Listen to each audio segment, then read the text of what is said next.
तो hello everyone, welcome back to our YouTube channel सान blog. दोस्तों कैसे हैं आप लोग? उम्मीद करता हूँ भाई अच्छे होंगे। देखिए गाइज, आज मैं आप लोगों को बताने वाला हूँ इसमें NPCI nuclear power corporation India limited की सैलरी स्लिप दिखाने वाला हूँ। और आप लोग ये देखिएगा, वीडियो एंड तक देखना भाई, ये बिल्कुल भी स्किप मत करना। आईटीआई एंड ट्वेल्थ बेस पर अगर इतनी सैलरी है तो ग्रेजुएशन बीए मतलब बीटेक डिप्लोमा बेस पर कितनी सैलरी होगी एनपीसीआई के अंदर। और भाई मेरा भी इसमें देखिए हो रखा है तारापुर में, एनपीसीआई तारापुर में, उसका डॉक्यूमेंट वेरिफिकेशन होने वाला है बट अभी तक लिफ्ट नहीं आई है। और 2000 मतलब मैं 2021 से इसके एग्ज़ाम दे रहा हूँ। 2022 में मेरा हुआ था बट मैं ज्वाइन नहीं किया था। ठीक है। एनपीसीएल नरोरा वाले में मेरा हुआ था एज अ प्लांट ऑपरेटर, तो उसमें मैं ज्वाइन नहीं किया था। और उसके बाद में मैं आप लोगों को बता दूं भाई, सैलरी अभी मैं अपने एक दोस्त है मेरे, देखो दोस्त एनपीसीएल नरोरा में है, तो मैं उसकी सैलरी स्लिप आप लोगों को दिखाऊंगा दिसंबर 2023 की और जनवरी 2024 की सैलरी स्लिप। भाई सैलरी स्लिप देखकर आप लोग अंदाज़ा नहीं लगा सकते कि आईटीआई और ट्वेल्थ बेस पर इतनी सैलरी मिल जाएगी। 1,29,722 रुपये के समथिंग मिला है भाई जनवरी मंथ की, एंड दिसंबर मंथ की मिली है। और पता है बेसिक पे कितना है? बेसिक पे है सिर्फ 23,000 रुपये।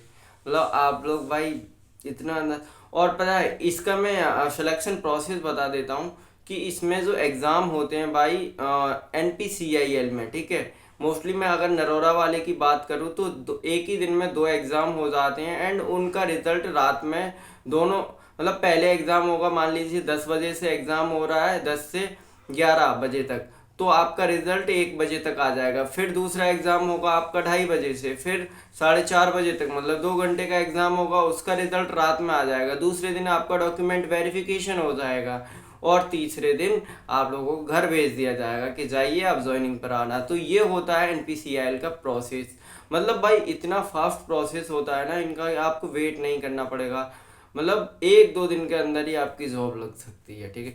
बट तैयारी तो आपको स्टार्टिंग से ही करनी पड़ेगी ना दोस्त, ठीक है। तो मैंने भी तैयारी की है, मैं बहुत सारे एनपीसीआईएल के एग्ज़ाम दिया हूँ। इसमें एचआर की पोस्ट भी आती है। ग्रेजुएशन आप कोई भी अप्लाई कर सकते हैं। डिप्लोमा होल्डर है, साइंटिफिक असिस्टेंट ए के लिए निकलती हैं। आईटीआई होल्डर है, टेक्नीशियन वी के लिए पोस्ट निकलती हैं, ठीक है। आईटीआई भी निकलती हैं। बट इसमें जो है ना कंपटीशन भाई कम ही रहता है, लेकिन इसमें फॉर्म ज़्यादा अप्लाई होते हैं। बट फॉर्म भाई जो पढ़ेगा वो नौकरी लेगा, ये बात तो हकीकत है, ठीक है। और मुझे इंस्टाग्राम पे फॉलो ज़रूर कर लीजिएगा, टेलीग्राम ग्रुप में आप लोग जुड़ जाइए। मेरे दोस्त की सैलरी स्लिप है, उसे पूरी देखना भाई। सिलेक्शन प्रोसेस कैसे लेना है, कब वैकेंसी आएंगी, वो हमारे चैनल पे अपडेट मिलता रहेगा आप लोगों को। किस तरीके के क्वेश्चंस पूछे जाते, बहुत इजी क्वेश्चंस पूछे जाते, बहुत इजी। तो जाकर पहले वीडियो देखिए, उसके बाद ही स्किप करना। तो गाइस देख पा रहे हैं जैसा कि आप लोग, nuclear power corporation India limited Narora atomic power station, देखिए नरोरा की पावर स्टेशन की, मतलब नरोरा एनपीसीआईएल की पे स्लिप है, मतलब सैलरी स्लिप है। और ये है जनवरी 2024 की। मैं आपको दिसंबर की भी दिखाऊंगा। मैंने नाम, इनके पर्सनल डिटेल्स हाइड कर दिए हैं क्योंकि आपको पूरे यूट्यूब पर किसी की भी सैलरी स्लिप देखने को नहीं मिलेगी, इसलिए मैंने ये हाइड किया है, ठीक है। और तो इनकी जो ज्वाइनिंग हुई थी ना गाइज, तो ज्वाइनिंग हुई थी 19 फरवरी 2021 के समथिंग हुई थी। सॉरी, 18-19 फरवरी 2021 को इनका एग्ज़ाम हुआ था। उसी टाइम पर मेरी अप्रेंटिस लगी थी, 19 फरवरी 2021 को, ठीक है, आईओसीएल में। उसके बाद में मैंने 2022 में एनपीसीआईएल निकाला था, फिर 2022 में भी निकाला है, ठीक है, 2022 में निकाला था और 2023 में भी दिए हैं एग्ज़ाम। और 2023 में तारापुर, एनपीसीआईएल तारापुर और काकरापारा का दिया है। काकरापारा में मेरा नहीं हुआ है, एनपीसीआईएल तारापुर में हो गया है, बट वहाँ डॉक्यूमेंट वेरिफिकेशन रह गया है अभी, ठीक है। तो इनकी पर्सनल डिटेल्स मैंने हाइड कर दी हैं और इनकी ट्रेनिंग कंप्लीट हो गई है, उसके बाद की ये सैलरी स्लिप है। ट्रेनिंग पीरियड पे आपको सैलरी कम मिलती है एंड हॉस्टल ऑल फैसिलिटीज़ मिलता है, ठीक है। टेक्नीशियन वी की पोस्ट है, मतलब ये आईटीआई से गए मेंटेनेंस, देखो ग्रुप में मेंटेनेंस सिलेक्शन इलेक्ट्रिकल मेंटेनेंस, ठीक है, एनएपीएस। और ब्रांड ग्रेड पे है आपका, बेसिक पे 7th लेवल का है, 23,000 100 रुपये 6 पे। और ये डेट ऑफ ज्वाइनिंग देखो 3 अक्टूबर 2023 इनकी डेट ऑफ ज्वाइनिंग। अब मैं आप लोगों को बताता हूँ इनकी जो ज्वाइनिंग हुई थी 1 अक्टूबर 2021 को हुई थी। वहाँ से इनकी 2 साल की ट्रेनिंग हुई थी। फिर ट्रेनिंग होने के बाद ट्रेनिंग पीरियड पर मिलता है इनको स्टाइपेंड। उसके बाद में आप लोगों को मिलती है सैलरी। तो इनकी ज्वाइनिंग फिर एज अ एम्प्लॉय हुई है। एम्प्लॉय आईडी मैंने हाइड कर दी है। ज्वाइनिंग तो आप लोग इनकी हो गई थी क्योंकि ट्रेनिंग के बाद में एम्प्लॉय आईडी वगैरह ये सारा कुछ मिलता है। उससे पहले एज अ ट्रेनी होते हैं ये लोग, ठीक है। तो सैलरी का बात करेंगे, देखो ग्रॉस इनकम 4,96,800 ये सब तो बताया हुआ है। बट हम आप लोगों को चलते हैं देख रहे हो ना जनवरी। देखो अब आप लोग सैलरी स्लिप देख लीजिए। बेसिक 7th पे मतलब बेसिक पे कितना है 23,100 रुपये।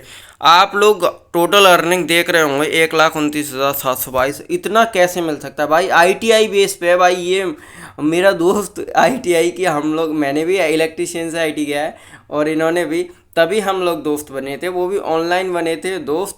उसके बाद में ऑफलाइन मुलाकात हुई, सब कुछ हुआ। फिर इनकी जॉब लगी, फिर मेरी भी मतलब उसमें एग्ज़ाम फाइट हुआ।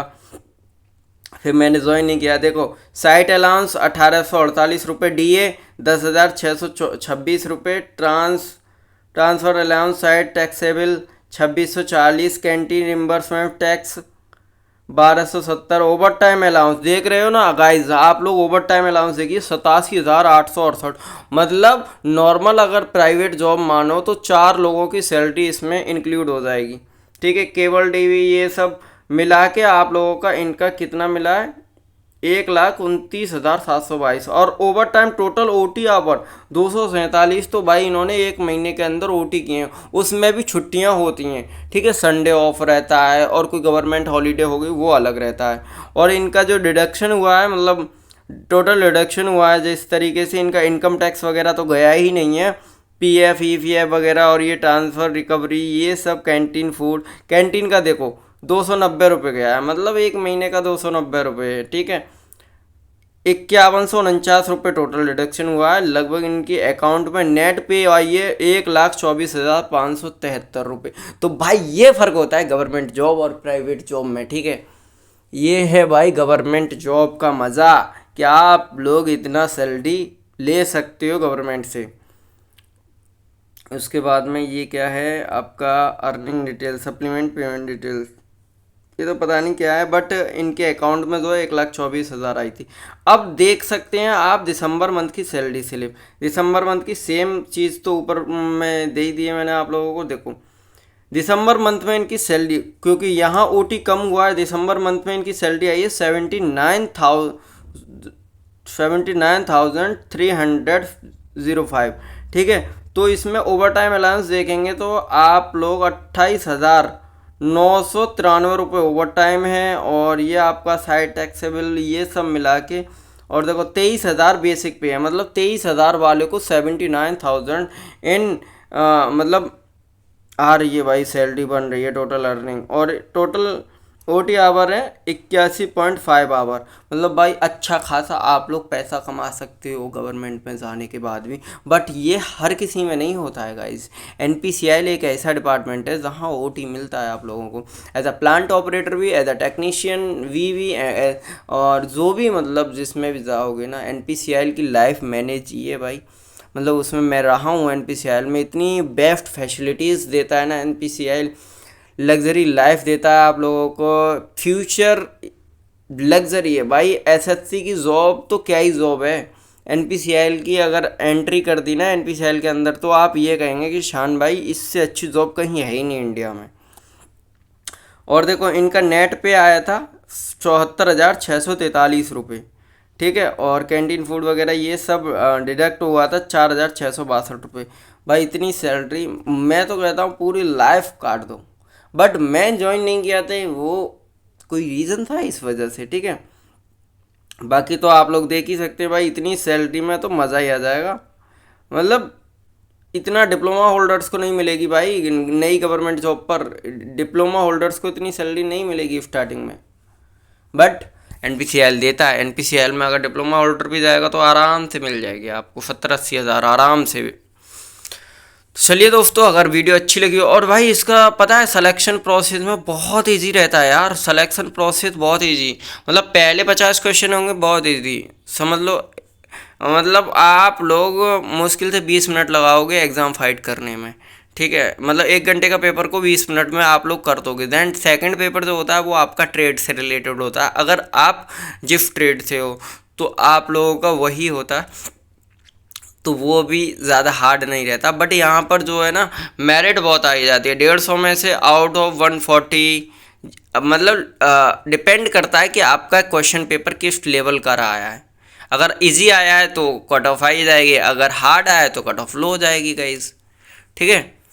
तो इसके लिए हम वैकेंसी जब भी आएगी चैनल पे अपडेट करते रहेंगे, और मुझे इंस्टाग्राम पे फॉलो ज़रूर कर लेना। और वीडियो अगर अच्छी लगी हो तो जल्दी से लाइक कर दीजिए, अपने दोस्तों में शेयर कर देना। Okay, thank you so much.